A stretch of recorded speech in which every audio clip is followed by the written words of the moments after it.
नमस्कार, मैं दीपक शर्मा और मेरे यूट्यूब मंच पर आपका स्वागत है। दोस्तों, 4 जून को यानी नतीजे वाले दिन 4 जून को अगर मोदी जी का रथ फंस गया, अगर मोदी जी की सीटें कुछ कम पड़ गईं, तो मोदी जी के डगमगाते रथ से सबसे पहले उनके सहयोगी कूद जाएंगे, ऐसा कहा जा रहा है। और इस लिस्ट में, कूदने वालों की लिस्ट में जो सबसे पहला नाम है, गेस करिए, सबसे पहला नाम वो नीतीश कुमार का है, बिहार के मुख्यमंत्री नीतीश कुमार का। और अगर सीटें कम पड़ी, नीतीश कुमार अगर निर्णायक स्थिति में हुए, डिसाइसिव पोजीशन में हुए कि उनके साथ से मोदी की सरकार बन सकती है और उनका अगर साथ ना दें तो सरकार नहीं बन सकती, अगर इस स्थिति में नीतीश कुमार हुए तो साथ छोड़ सकते हैं, पाला बदल सकते हैं, यू टर्न ले सकते हैं, पलट सकते हैं। ये बात मैं नहीं कह रहा हूं, ये बात मैं नहीं कह रहा, ये खुलासा कर रहे हैं नीतीश कुमार के भतीजे तेजस्वी यादव। हमारे चाचा जो है पिछड़ों की राजनीति और पार्टी बचाने के लिए कोई भी बड़ा फैसला 4 जून के बाद ले सकते हैं। आपके साथ आएंगे क्या? अब जब बड़ा फैसला लेंगे तो देखिएगा। अब दोस्तों, नीतीश कुमार की बात तो मैं बाद में करूंगा, एक्सपर्ट के साथ करूंगा। एक और साथी इसी फेरिस्त में जो रथ से कूद सकते हैं, या हो सकता है वो रथ में ना हो, पीछे पीछे चल रहे हो। एक साथी हैं जो एनडीए में नहीं है, एनडीए में नहीं, नेशनल डेमोक्रेटिक अलायंस में नहीं है, गठबंधन में नहीं है मोदी जी के, लेकिन मोदी जी के साथी हैं। जी हाँ, ये साहब नवीन पटनायक, उड़ीसा के मुख्यमंत्री। अब आप कह सकते हैं कि हर नाजुक मोड़ पर, हर मौके पर नवीन पटनायक ने कहीं ना कहीं मोदी जी का साथ संसद में, लोकसभा में दिया है, राज्यसभा में भी दिया है। लेकिन इस बार नवीन पटनायक थोड़ा सा खफा है अंदर ही अंदर, क्योंकि उनको लगता है कि मोदी जी और शाह साहब जैसे घात लगाए बैठे हों कि यहाँ पर नवीन पटनायक थोड़ा और कमज़ोर हो तो उनको कहीं ना कहीं किनारे ही कर दिया जाए, हाशिए पे कर दिया जाए। और उड़ीसा को कहीं ना कहीं बीजेपी अपने हाथ में लेना चाहती है। जैसे जैसे नवीन बाबू की उम्र बढ़ रही है, अमित शाह की निगाहें भी उड़ीसा पर गड़ती चली जा रही है। नवीन पटनायक को लगता है कि मोदी जी कहीं ना कहीं सच्चे दोस्त नहीं हैं, तानाशाह हैं, परेशान करते रहें, उन्हें भी कहीं ना कहीं सीबीआई का डर दिखाते रहें। मौका पड़ेगा अगर निर्णायक स्थिति में नवीन पटनायक होंगे, उनके पास कुछ सीटें होंगी साथ देने के लिए, गच्चा ये भी दे सकते हैं। जी हाँ, ये भी दे सकते हैं गच्चा। और इस तरह की बातें सीताराम येचुरी से या कांग्रेस के कई बड़े नेताओं से जिनसे उनके अच्छे संबंध हैं, वो इशारा कर चुके हैं। नवीन पटनायक मौके पर और कौन कौन साथ छोड़ सकते हैं? कुछ और नाम हैं, जैसे जगन मोहन रेड्डी, पुराने कांग्रेसी और आज की तारीख में आप कह सकते हैं आंध्र प्रदेश के चीफ मिनिस्टर हैं जगन मोहन रेड्डी। एक और साहब हैं, वो तेलंगाना के पूर्व मुख्यमंत्री हैं, केसीआर, के चंद्रशेखर राव। अब कहने को ये दोनों मूलतः सेकुलर हैं, कांग्रेसी हैं। आज की तारीख में ये दोनों शख्स हैं, ये ना एनडीए के साथ हैं, ना ये इंडिया के साथ हैं, ना ये कांग्रेस के साथ है, ना ये बीजेपी के साथ है, ये न्यूट्रल बताते हैं। अंदर की खबर ये है कि केसीआर भी कहीं ना कहीं मोदी जी से खफा हैं, जिस तरह से उनकी बेटी कविता को मोदी जी या मोदी जी की एजेंसी ईडी ने गिरफ्तार करके जेल भेजा है। तो केसीआर परेशान है, मौका ढूंढ रहे हैं। और जगन मोहन रेड्डी को भी लगता है कि कोई कसर परेशान करने में मोदी सरकार ने नहीं छोड़ी है, मौका मिलेगा तो इन लोगों का कहना है, इनके जो करीबी हैं, ये बता देंगे मोदी जी को कि केसीआर का मतलब क्या है, जगन मोहन रेड्डी का मतलब क्या है। यानी कहीं ना कहीं ये भी साथ नहीं देंगे अगर मोदी जी का रथ फंस गया। तो एक तरफ मोदी जी के रथ से कई लोग कूदना चाहते हैं, या जो रथ के पीछे पीछे चलना चाहते हैं वो भी मोदी जी को छोड़ना चाहते हैं। और दूसरी तरफ राहुल गांधी और मल्लिकार्जुन खड़गे, इन लोगों ने 1 जून को, जिस दिन लास्ट राउंड की वोटिंग है, 7वें चरण की वोटिंग है, मतदान है, उसके ठीक बाद शाम को 6-7 बजे एक बहुत ज़रूरी बैठक इंडिया अलायंस की बुलाई गई है। इसमें शरद पवार होंगे, इसमें उद्धव ठाकरे होंगे, अखिलेश यादव होंगे, तेजस्वी होंगे, ममता नहीं आएंगी 1 जून को, क्योंकि उनके यहाँ चुनाव है, वो कांग्रेस से लड़ रही हैं बंगाल में। सारे लोग आएंगे, कमोबेश जितने भी साथी, स्टालिन से लेकर और केजरीवाल तक। काफ़ी बातचीत होगी। बातचीत ये होगी कि किसको कितनी सीटें मिल रही हैं। वहाँ पर उद्धव ठाकरे अपना लेखा जोखा देंगे, शरद पवार खुद बताएंगे भाई कितनी सीटें मिल रही, स्टालिन बताएंगे, बाकी जो साथी अखिलेश यादव बताएंगे कि भाई यूपी में वो क्या गुल खिलने जा रहा है उसके बारे में बताएंगे, तेजस्वी भी बताएंगे।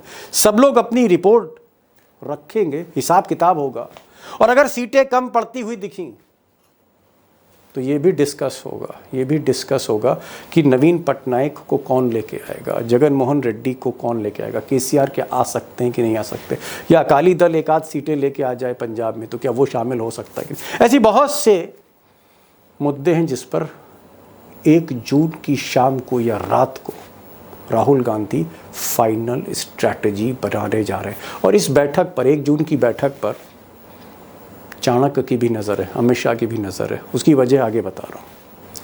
अब दोस्तों, मोदी जी की जो चाणक्य हैं अमित शाह, हालांकि ये मंच से बोल रहे हैं कि 300 सीट आएगी, 400 सीट आएगी, अंदर ही अंदर घबराए हुए हैं और मोदी जी भी घबराए हुए हैं।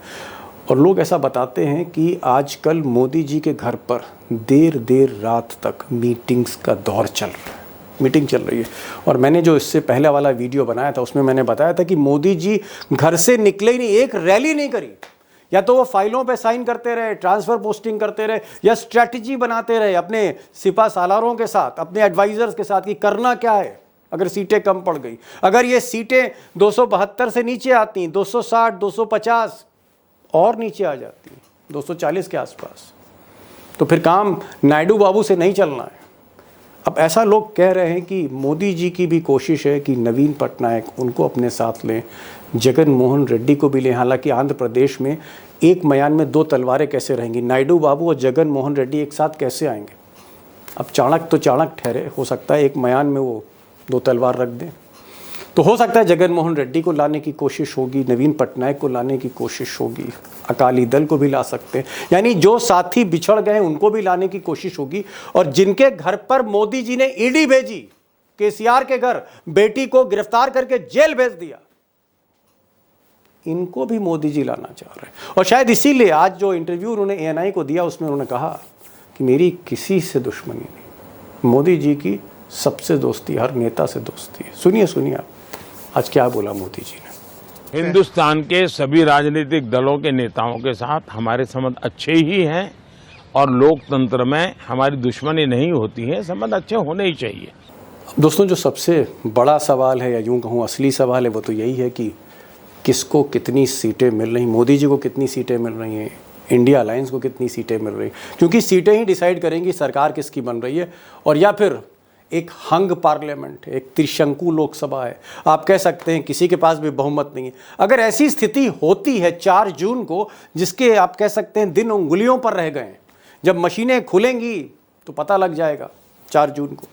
लेकिन अगर मैंने पहले कहा अगर रथ फंस गया मोदी जी का तो फिर क्या होगा। और यहाँ पर सबसे बड़ा सवाल है कि अगर रथ फंस गया तो ये जो शख्स है जिसके पास हो सकता है 10-12 सीटें रहें, नीतीश कुमार, ये क्या करने जा रहे हैं। क्योंकि नीतीश कुमार ना सिर्फ पाला बदलेंगे, एक शुरुआत कर देंगे दिल्ली में, जहां पर लोग मोदी को छोड़ के इंडिया की तरफ आ सकते हैं। और क्यों आएंगे नीतीश कुमार, अगर ऐसा करेंगे तो क्यों करेंगे। और क्या वाकई जनता दल यूनाइटेड जो नीतीश कुमार की पार्टी है, उसमें आज की तारीख में सिर्फ एक ही सवाल डिसाइड हो रहा है कि क्या जो पार्टी के सेकुलर नेता हैं वो मोदी के साथ जाना चाहते हैं या फिर इंडिया के साथ जाना चाहते हैं। और अगर नीतीश कुमार या Janata Dal United decisive position में रहती है, निर्णायक स्थिति में रहती है, उनके वोट से सरकार बन सकती है और गिर सकती है। अगर ऐसी स्थिति में होंगे तो फिर क्या होने जा रहा है, बिग क्वेश्चन। 2 एक्सपर्ट हैं, प्रोफेसर रविकांत और हमारे साथ बिहार के डेटा जर्नलिस्ट हैं अभिषेक कुमार। इसकी तह में जाने की कोशिश करते हैं कि ये जो भतीजा कह रहा है कि चाचा 4 जून को बड़ा फैसला लेने जा रहे हैं, इसके पीछे का खेल क्या है।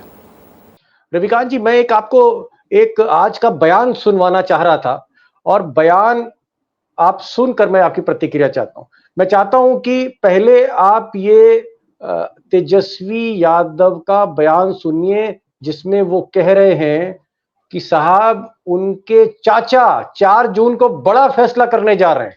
हमारे चाचा जो है पिछड़ों की राजनीति और पार्टी बचाने के लिए कोई भी बड़ा फैसला 4 जून के बाद ले सकते हैं। आपके साथ आएंगे क्या? अब जब बड़ा फैसला लेंगे तो देखिएगा। डॉक्टर साहब ये क्या कह रहे हैं तेजस्वी जी? जी, मुझे लगता है कि दीपक जी बिल्कुल ठीक कह रहे हैं, क्योंकि जिस तरह से नीतीश कुमार को अपमानित किया गया, अब आप सोचिए नरेंद्र मोदी रैली कर रहे हैं, रोड शो कर रहे हैं और नीतीश कुमार के हाथ में कमल का फूल है। जिस तरह का मुरझाया हुआ चेहरा उनका था, वो दिखाता है कि कहीं ना कहीं नीतीश कुमार बहुत अपमानित महसूस कर रहे हैं एनडीए के साथ जा करके। तो ऑब्वियस है कि 4 जून को जो नतीजे आएंगे और नतीजे में अगर निर्णायक होंगे नीतीश कुमार, तो निश्चित रूप से वो अपने भतीजे के साथ जाना पसंद करेंगे, माने इंडिया अलायंस के साथ जाना पसंद करेंगे, जिसकी शुरुआत उन्होंने की थी।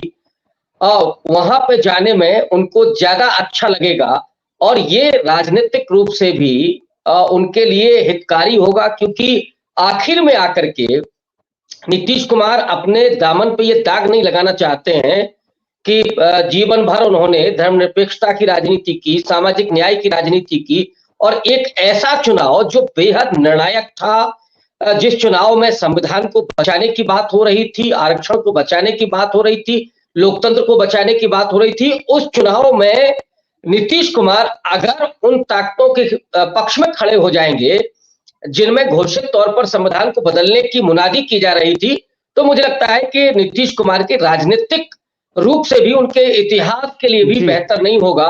और यही सोच करके शायद उन्होंने ये संकेत जो निकल रहा है उसका ही हवाला दिया है तेजस्वी यादव ने। जी जी जी जी मैं चाहूंगा कि अभिषेक कुमार से एक बात पूछूं। अभिषेक, आप तो तेजस्वी के घर में क्या हो रहा है, राबड़ी जी के बंगले में आज किसकी मुलाकात हुई, और नीतीश कुमार जो शाम को चाय पीते हैं जिसको भूजा पार्टी कहते हैं, वहां पर क्या क्या घटता है, आपको कोई ना कोई संजय है पटना में बैठा सब बता देता है। मैं ये जानना चाह रहा हूं कि क्या वाकई पर्दे के पीछे, और बड़ा स्पष्ट जवाब मैं चाहूंगा, पर्दे के पीछे क्या नीतीश कुमार लल्लन सिंह की बातचीत तेजस्वी यादव से या लालू यादव से हो रही है?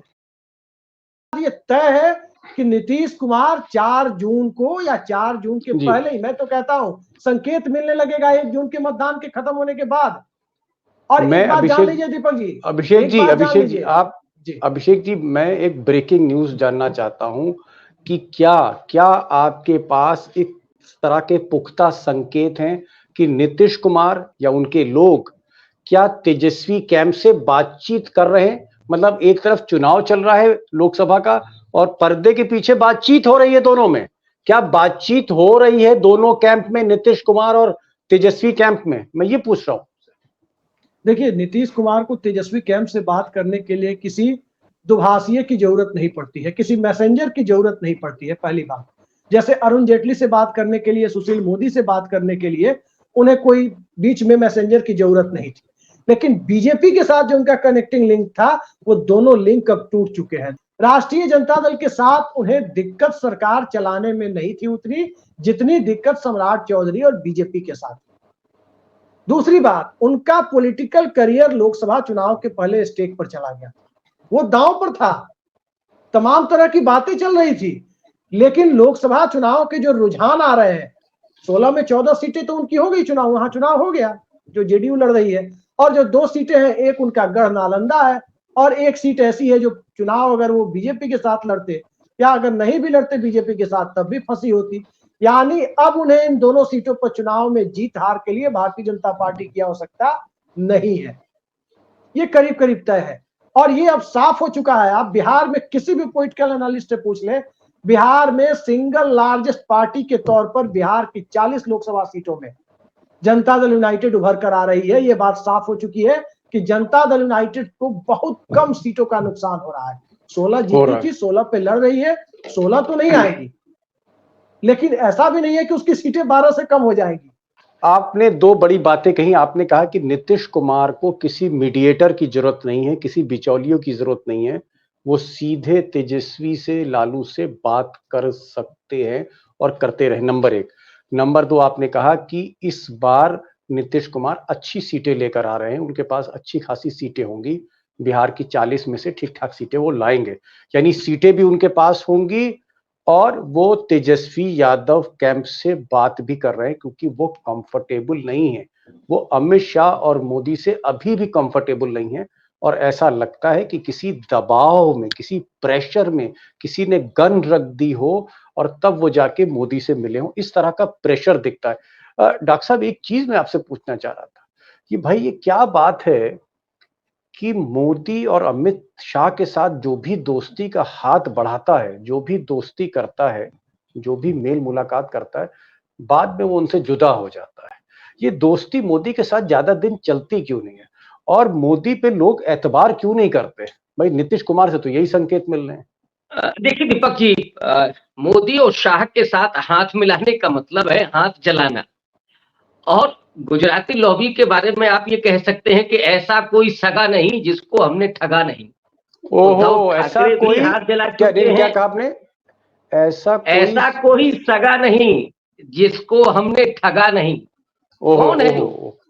वहां तो जेपी नड्डा भी नहीं काम करते हैं, राजनाथ सिंह भी किनारे कर दिए जाते हैं साहब, वो तो कैमरे में भी नहीं आ सकते हैं। तो नीतीश कुमार तो बहुत दूर के हैं और वैसे भी उनके डीएनए को चैलेंज कर चुके हैं नरेंद्र मोदी। तो डीएनए जो नीतीश कुमार का है वो बिहारी है, वो तेजस्वी यादव का बिहारी है।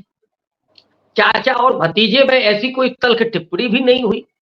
लालू और नीतीश में तो चूंकि बराबर का मामला था इसलिए कई बार वो तल्ख टिप्पणियां भी होती थी, लेकिन तेजस्वी यादव इस मामले में समझदार हैं कि उन्होंने चाचा की आलोचना तो की लेकिन हमेशा एक मर्यादा को बनाए रखा। तो ये मर्यादा जो बनाए। मर्यादा है वो उस राजनीति को आगे बढ़ा सकती है। कभी तेजस्वी जी प्रणाम भी कर सकते हैं, कभी चाचा जी, आशीर्वाद देने के लिए फोन कर सकते हैं। और चाचा इसके भतीजा। बाद के रिश्ते हम लोग समझते हैं कि राजनीति में क्या मतलब होता है। बड़ी बड़ी अजीब बात है। जैसे लोग कह रहे हैं उत्तर प्रदेश में बुआ और भतीजा एक साथ दिख रहे नहीं, मायावती अखिलेश की एक कहीं ना कहीं केमिस्ट्री दिख रही पर्दे के पीछे, जिस तरह से दलित धीरे धीरे साइकिल पे जा रहा है। और इधर आप बिहार में कह रहे हैं कि चाचा और भतीजे कहीं ना कहीं पर्दे के पीछे। मैं एक चीज अभिषेक आपसे पूछना चाहूंगा कि क्या ऐसा है कि नीतीश कुमार को बीजेपी के स्टेट लीडर जो है वो उन्हें परेशान कर रहे हैं, या नीतीश कुमार को प्रॉब्लम अमित शाह और मोदी से है? क्या प्रॉब्लम अमित शाह मोदी से, कंफर्टेबल नहीं है अमित शाह से नीतीश कुमार? देखिए दीपक जी, इस पूरी आइडियोलॉजी से नीतीश कुमार को दिक्कत है। ओके। अटल जी आडवाणी जी का एक व्यक्तित्व लिबरल व्यक्तित्व था और उस व्यक्तित्व के साथ नीतीश कुमार को परेशानी नहीं थी। दूसरी, बीजेपी की विस्तारवादी नीति इस ढंग से चलती है जिसमें तमाम राजनीतिक मर्यादाओं को तार तार कर दिया जाता है। कौन सोच सकता था कि एक ही गठबंधन में रहकर एक तीसरी पार्टी को जेडीयू की सीटों पर चुनाव लड़वाकर उसकी सीटें कम कराई गई? यही गठबंधन धर्म है क्या? कौन सोच सकता था कि उद्धव ठाकरे के साथ जो किया गया वो कोई गठबंधन सहयोगी करेगा? कौन सोच सकता था कि अकाली दल के साथ जो किया गया वो गठबंधन सहयोगी करेगा? कौन ये सोच सकता था कि फारूक अब्दुल्ला को घर में नजरबंद करके संसद में कश्मीर के बाइफर्केशन पर फैसला होगा और वो फारूक अब्दुल्ला जो कभी एनडीए का हिस्सा रहे हैं और फिर उनको नजरबंद करके संसद आने नहीं दिया जाएगा और तब फैसला लिया जाएगा? ये भारतीय जनता पार्टी है। और ये आज की भारतीय जनता पार्टी है ऐसी, पुरानी भारतीय जनता पार्टी ऐसी नहीं थी जिसके साथ नीतीश कुमार गठबंधन कर सत्ता में भी आए और केंद्र में भी रहे, राज्य और केंद्र दोनों जगह रहे। तो जी इस जी। नेतृत्व के साथ समस्या जेडीयू वालों को तो है ही, बीजेपी के लोग करा नहीं सकते क्योंकि जेडीयू वाले किसी भी एंटी डिफेक्शन लॉ से, किसी भी वैसी आइडियोलॉजी से नहीं बंधे हैं कि उन्हें 1 जून के बाद फैसला लेने में दिक्कत हो। मुझे लगता है 4 जून को ज्यादा वक्त कह दिया है तेजस्वी ने। क्या आपको लगता है कि जैसे अगर 10-12 सीटें नीतीश कुमार ले आते हैं, जिसकी संभावना आप व्यक्त कर रहे हैं, अगर 10-12 सीटें नीतीश कुमार के पास हैं और मोदी को 10-12 सीटों की ही जरूरत हुई, 10-15 सीटों की, तो ऐसे में नीतीश कुमार दांव दे देंगे? अगर मतलब एक निर्णायक स्थिति में हुए, एक डिसाइसिव पोजीशन में हुए कि अब नीतीश कुमार के ऊपर है कि वो इधर जाएं या उधर जाएं, ऐसी स्थिति में क्या नीतीश कुमार गच्चा देने जा रहे हैं गुजरात लॉबी को? दीपक जी, धर्मनिरपेक्षता और सामाजिक न्याय का सबसे बड़ा चैंपियन कौन नहीं बनना चाहेगा? जाति जनगणना का क्रेडिट इस देश में नीतीश कुमार को जाता है और वही एजेंडा इंडिया अलायंस का है। कैसे नीतीश कुमार मुकर जाएंगे? और नरेंद्र मोदी से इस देश को मुक्ति दिलाई, अमित शाह से इस देश को मुक्ति दिलाई, देश को ही नहीं बीजेपी को भी मुक्ति दिलाई।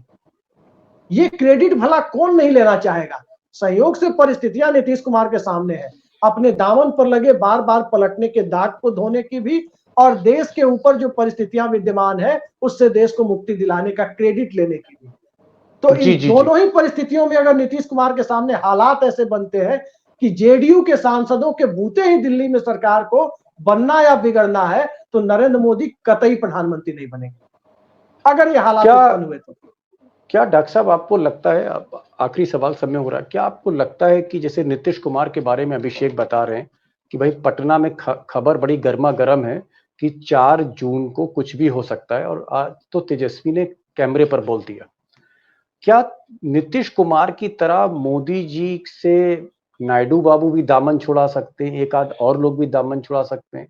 क्या नवीन पटनायक वो भी उनको जो है कि भैया हमें आपकी इस वक्त मदद नहीं करनी, क्या जो मददगार हैं पीछे हट सकते हैं अगर मोदी का रथ फंस गया?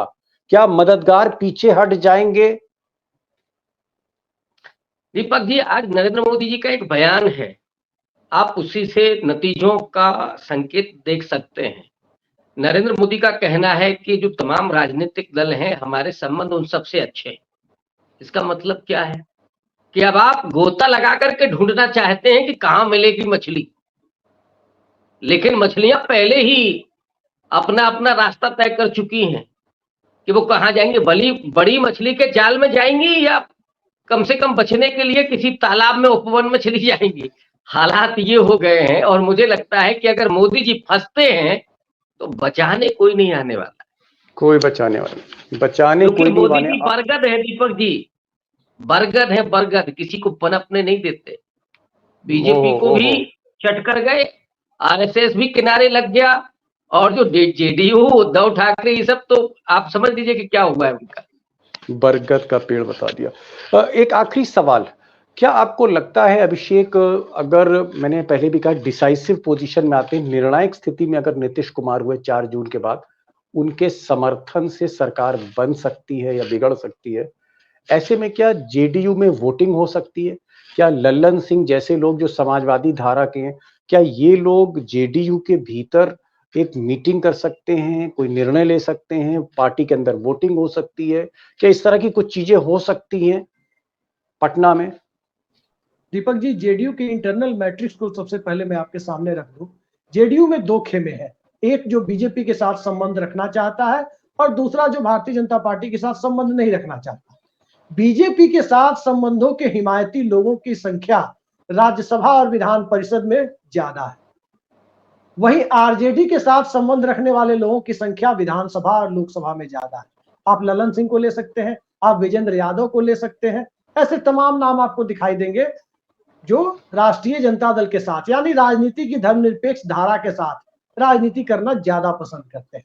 वहीं आप अगर बात करें प्रो बीजेपी कैंप की, तो नहीं तो बहुमत क्या है? एक लाइन में अभिषेक, बहुमत किसका है? समाजवादियों का बहुमत है, यानी सेकुलर लोगों का बहुमत है इस वक्त जेडीयू में, या जो लोग राइट विंगर हैं बीजेपी के साथ है उनका बहुमत है?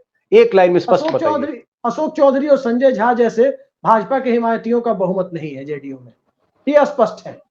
आप किसी से ऑफ द रिकॉर्ड जेडीयू के किसी भी नेता से इस बात की तस्दीक कर सकते हैं, बहुमत उन्हीं का है जो समाजवादी धारा के लोग हैं, और कम से कम मौजूदा बीजेपी के साथ वो संबंध रखने के हिमायती नहीं है। जी, बड़ी बात आपने अभिषेक कही। आपने ये कहा कि बीजेपी के जो सपोर्टर्स हैं इस वक्त ज्यादा नहीं है नीतीश कुमार के साथ, जो सपोर्टर है सोशलिस्ट धारा के, सेकुलर धारा के हैं, और इनके दबाव में नीतीश कहीं ना कहीं पासा पलट सकते हैं। और अगर इंडिया अलायंस ने गोल्डन ऑफर दिया, राहुल गांधी ने अगर अपना छाती बड़ी करी, और अखिलेश जैसे लोगों ने अगर थोड़ा बहुत नीतीश कुमार की हिमायत किया उद्धव ठाकरे ने, तो फिर नीतीश कुमार फिर से पलट सकते हैं, और ये जो यू टर्न होगा ये सरकार या तो बनाएगा या बदलेगा। Deepak ji, deputy prime minister का पद याद रखिए, चलिए डिप्टी प्राइम मिनिस्टर का सूट करता है पटना की गद्दी के लिए, और जी हो सकता है के बहुमत के लालू हो सकता है, लालू जो है सोनिया गांधी को कहें कि भाई डिप्टी प्राइम मिनिस्टर बना दीजिए चाचा को, कि लड़का वहां पर चीफ मिनिस्टर बन सकता है। एक आप कह सकते हैं एक स्पेस जो है क्रिएट हो सकती है तेजस्वी के लिए। बहरहाल आप दोनों लोग आए और डॉक्टर साहब, आपने जिस तरह की स्थिति बताई कि भाई इनसे जो दोस्ती करता है हाथ जला लेता है, बरगद का पेड़, बड़ी बेबाक टिप्पणियां हैं मुझे लगता है कैमरे के ऊपर। आपका बहुत बहुत शुक्रिया, और अभिषेक आपने जो अपडेट दिया उसका बहुत बहुत शुक्रिया। Thank you so much for joining this programme.